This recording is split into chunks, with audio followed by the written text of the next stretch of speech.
Bonjour à tous les amis et bienvenue sur Astro pour Soi, une chaîne d'astrologie qui parle d'astro pour vous. Aujourd'hui on se retrouve pour une nouvelle série de vidéos qui traitera des ascendants. Donc on va commencer avec le premier ascendant qui est l'ascendant Bélier. C'est parti. Avant de commencer cette vidéo, je vous rappelle que si vous êtes intéressé par une analyse de votre thème astral, vous pouvez directement m'écrire à l'adresse mail qui se trouve en description.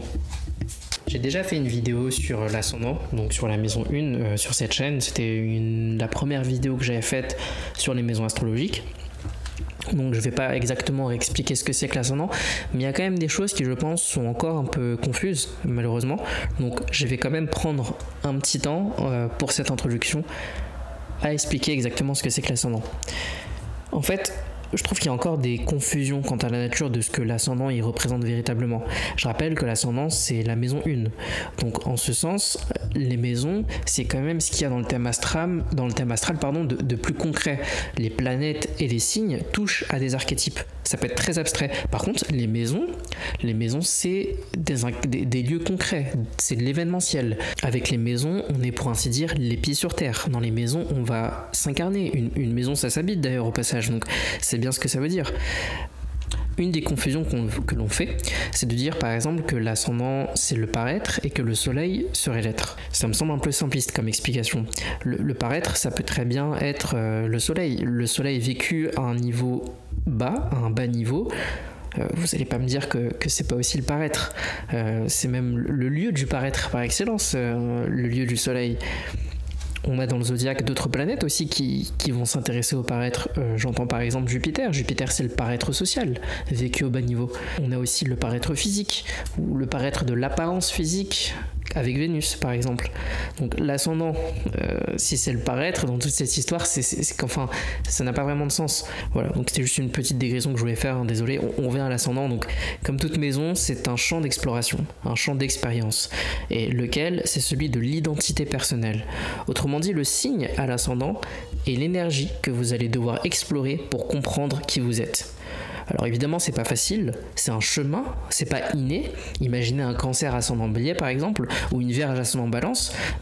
Quand on a un signe solaire qui n'a aucun point commun au niveau de l'énergie avec le champ d'exploration pour nourrir notre identité personnelle qui est représentée du coup par le signe à l'ascendant, évidemment c'est compliqué. D'ailleurs en astropsychanalyse, ça peut dénoter c'est un premier indice de conflit entre le moi, donc l'ascendant, et l'idéal du moi, qui va être représenté par le signe solaire. Bon, après ça c'est un autre sujet.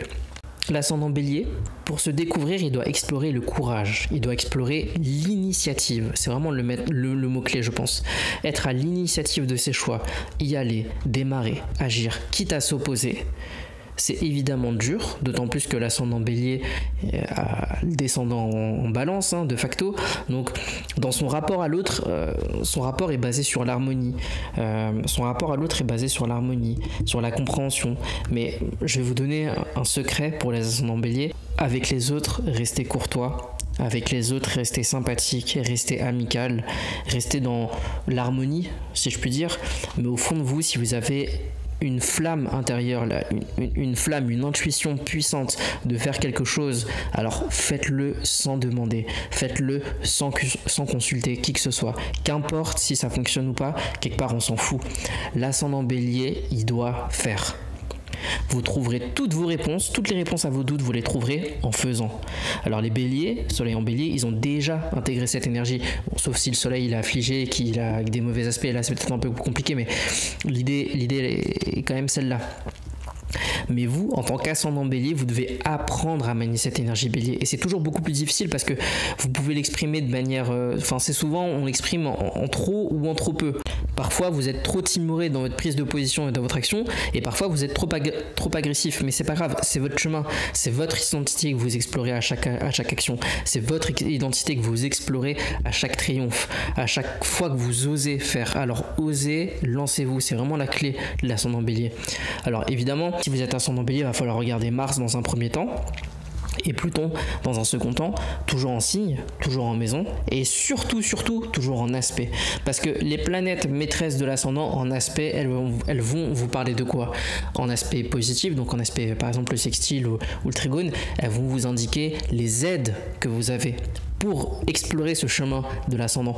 Et les aspects dits négatifs, les aspects rouges, les carrés, les oppositions, ça va vous parler évidemment on va dire des petits pièges, mais des difficultés, des entraves que vous allez devoir franchir pour arriver à exprimer cet ascendant. Ce sont ces aspects-là qui vont en quelque sorte vous donner l'état de la puissance, de ce qu'on appelle la puissance du moi en fait.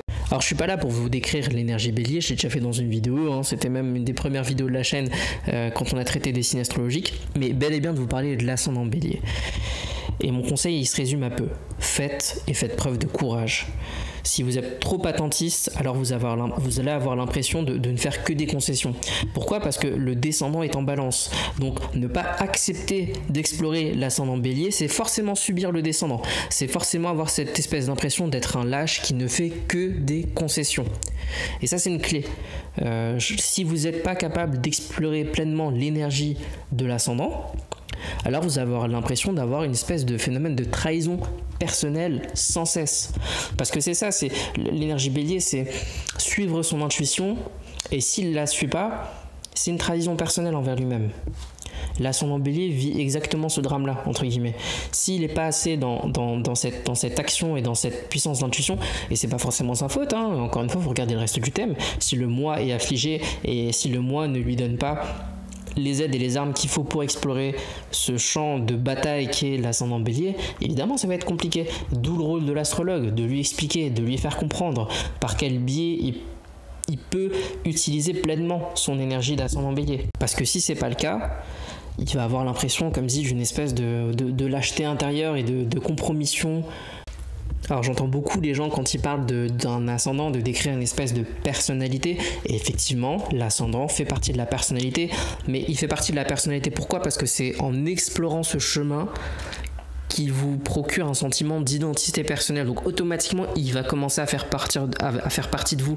Donc l'ascendant va effectivement faire partie du moi, d'accord, mais c'est un espèce de moi à conquérir qu'on va apprendre au fur et à mesure de sa vie. C'est pour ça qu'on dit que l'ascendant est plus marqué lorsque vous êtes un peu plus âgé que lorsque vous êtes très jeune. L'énergie à explorer, c'est le signe ascendant. C'est le signe ascendant. Et effectivement, du coup, plus vous explorez ce type d'énergie, plus ça va vous marquer, plus ça va vous transformer, plus ça va vous en apprendre sur vous-même, et automatiquement, cette énergie-là, elle va finir par faire partie pleinement de votre personnalité. Donc, est-ce que ça veut dire qu'on finit par devenir bélier quand on est ascendant bélier ? Non, parce qu'il y a quand même une dialectique.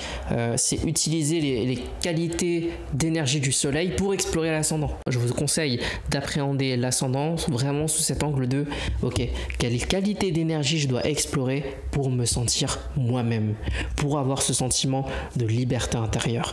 Ascendant bélier, le courage, l'initiative, l'action. On fera tous les ascendants, hein. Donc ces vidéos seront pas très longues, hein. Celle-là est particulièrement longue parce que ça permet de poser le cadre, mais vous allez voir que pour les autres ascendants, normalement je devrais faire un peu plus court parce qu'on va directement aller à l'essentiel. Donc voilà les amis, je vous remercie pour votre écoute. N'hésitez pas à lâcher comme d'habitude un pouce bleu et un commentaire si la vidéo vous a plu, et à vous abonner à la chaîne. Et ce serait sympa qu'on réussisse à dépasser les 800 abonnés. Alors j'ai jamais voulu avoir plein d'abonnés sur cette chaîne, hein, je vous rassure, mais c'est vrai que plus on est nombreux, plus ça donne de la visibilité, plus ça donne l'occasion de faire des échanges. Moi ça me donne aussi l'occasion de vous rencontrer à travers des consultations, d'étudier des profils et d'évoluer en compétences à chaque rencontre que je fais, à chaque profil que j'étudie. Et franchement, moi intérieurement, je vous assure que c'est une richesse incroyable. Donc voilà, je vous dis à la prochaine. Au revoir.